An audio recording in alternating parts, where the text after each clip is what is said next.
Chang San Feng, pendekar sunyi yang mengalahkan dunia dengan keheningan.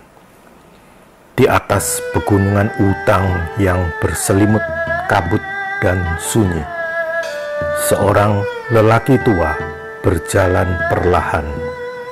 Jubahnya panjang dan lusuh, namun langkahnya tenang seperti air yang tak pernah gentar menuruni lereng. Namanya adalah Chang San Feng. Bukan seorang jenderal, bukan seorang raja, tetapi lelaki yang kelak mengubah wajah bela diri Tiongkok selamanya. Chang San Feng bukan orang biasa. Ia telah menempuh perjalanan jauh, dari istana-istana dinasti Song yang bergelimang kemewahan hingga ke puncak-puncak tinggi di mana hanya doa dan angin yang menjawab. Ia meninggalkan segalanya demi satu pencarian, kebenaran tentang kekuatan sejati. Dunia yang ia tinggalkan gemar menghancurkan, memuja keras, cepat, dan gagah. Tapi Chang menemukan bahwa kekuatan tertinggi bukanlah mengalahkan lawan, melainkan menaklukkan diri sendiri. Hari-harinya di Wutang diisi dengan pengamatan dan kesunyian. Ia belajar dari awan, dari bambu yang lentur, dari air yang mampu membelah batu, bukan karena kekuatan, tetapi karena kesabaran. Ia duduk di antara pohon pinus, menyaksikan seekor bangau bertarung dengan ular. Bangau itu tidak menyerang, hanya menghindar dengan gerakan indah dan mematikan.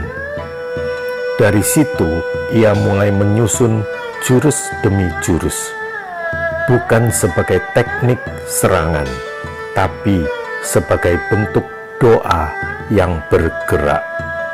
Ia menyebutnya Tai Chi Chuan, tinju agung dari keseimbangan antara yin dan yang.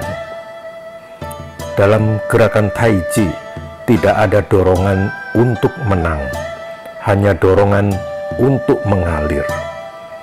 Gerak lambat bukan tanda kelemahan, tetapi kesadaran penuh dalam setiap tarikan napas. Ia mengajarkan bahwa tubuh dan pikiran adalah satu kesatuan, dan bahwa seiring waktu beberapa murid berdatangan. Mereka bukan pendekar haus darah, melainkan para pencari jalan yang lelah dengan dunia yang membakar segalanya. Setiap pagi mereka berlatih langsung selamanya.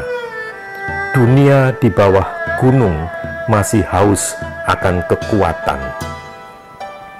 Sekelompok pendekar dari selatan, aliran luar yang percaya pada kekuatan otot dan kecepatan pedang, datang untuk menguji Wutang. Mereka menyebut Tai Chi sebagai tarian para pengecut. Mereka menantang Chang San Feng, meminta pembuktian. Chang San Feng tak marah. Ia tak perlu membela dirinya, tapi demi melindungi murid-muridnya dan ajaran yang ia jaga, ia menerima tantangan itu. Di tengah halaman kuil, dengan hanya pakaian sederhana dan tangan kosong, ia berdiri di hadapan pendekar muda yang membawa pedang besar. Serangan pertama datang. Lawannya menyerang dengan kekuatan penuh, namun tubuh Chang hanya melingkar seperti angin memeluk awan.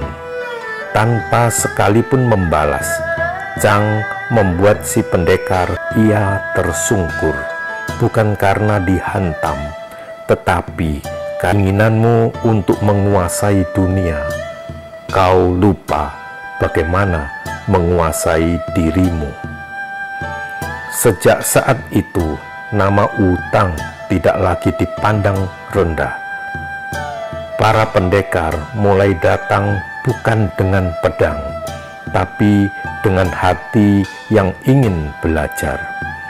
Mereka tak hanya belajar gerakan, tapi cara hidup. Chang San Feng tidak mengajarkan kekuatan untuk bertarung. Tubuhnya semakin ringan dan suaranya semakin jarang terdengar. Suatu pagi, ia berdiri lama di tebing yang tinggi. Kabut tipis menyelimuti wajahnya. Ia menatap ke langit, lalu menutup matanya. Ketika murid-muridnya mencarinya, ia telah menghilang. Kau bisa mendengar diamnya alam.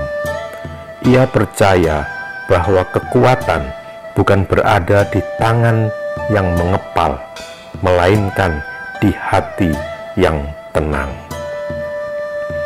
Mengalirlah seperti air, diam tapi mengikis, lembut tapi menembus, tenang tapi tak pernah berhenti, sebab yang tak melawan tak pernah patah.